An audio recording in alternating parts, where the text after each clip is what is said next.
breaking news from CBS News Detroit. And we begin with breaking news at 5. The man charged in the murder of Detroit neurosurgeon Devon Hoover has pleaded guilty to the crime. Welcome to CBS News Detroit at 5. I'm Terrence Friday. And I'm Shayna Humphreys. Desmond Burks entered that plea during the second day of jury selection for his trial. CBS News Detroit's Julia Avant joins us live from the courthouse with what happens next. Julia.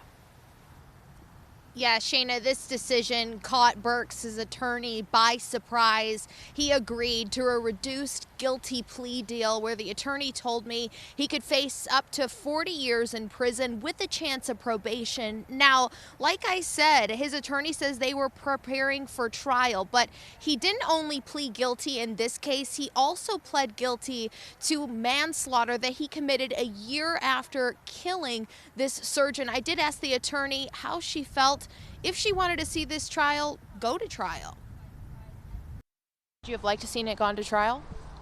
You know what, I'm here to do what my client wants to do, and so that is what he wanted to do. Do you have any idea what prompted this decision?